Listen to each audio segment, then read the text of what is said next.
bà số sợi phun tóc này là này có mong pi 31 នាទីណាបងណាថ្ងៃទី25ខែ4ណាបងណាថ្ងៃនេះក៏ប្រវត្តិបានចូលមកកន្លែងសរុបមនុស្សហើយបងណាសរុបមនុស្សថាអ្នកបាត់ទៅប្រមាណហើយរកឃើញប្រមាណហើយលបុះប្រមាណណាបងហើយនៅសល់ប្រមាណណាបងណាទៅមើលទាំងអស់គ្នាបាទនេះគឺនេះបងណាថ្ងៃនេះគឺតួលេខអ្នកបាត់ណាបងណាថ្ងៃអ្នកបាត់103នាក់បងណា103នាក់គិតដែលរកឃើញអ្នកគិតទៅហើយហ្នឹងគឺ60នាក់បងណាថ្ងៃហើយមកសមមិញឃើញ2នាក់បងប្អូនណាហ្នឹងហើយអានេះគិតនៅពេទ្យ9នាក់បងប្អូនណាហ្នឹងនៅពេទ្យ9នាក់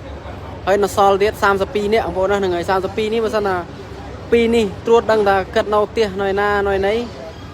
ក៏2នាក់នេះមិនសមមិញគេសុងឲ្យខាងផ្ទះគិតក៏ស្មើនឹងសល់30នាក់បងប្អូនណាហ្នឹងហើយនៅ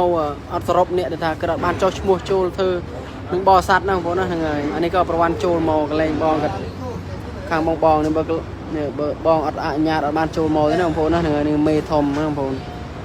គិតស្និទ្ធជាមួយប្រវត្តិបងប្អូនណានឹងឆ្លាញ់គិតដូចពុកហ្នឹងបងប្អូនគិតចិត្តល្អសុំគិតអនុញ្ញាតគិតចូលមកគិតឲ្យចូលមកបងប្អូនណាហ្នឹងហើយក៏ប្រវត្តិជឿថាអ្នកដែលគិតអត់បានចុះឈ្មោះក៏មានដែរបងប្អូនអ្នកអត់បានចុះឈ្មោះស្កេនដៃចូលធ្វើការណាអានេះគេសរុបតែអ្នកដែលគេចុះឈ្មោះហ្នឹងបងប្អូនណាហ្នឹងហើយអូខេបងប្អូនណាហ្នឹងហើយបើថាមិនបានចាំប្រវត្តិអាប់ដេតមើលទៀតបងប្អូនអរគុណច្រើនបងប្អូន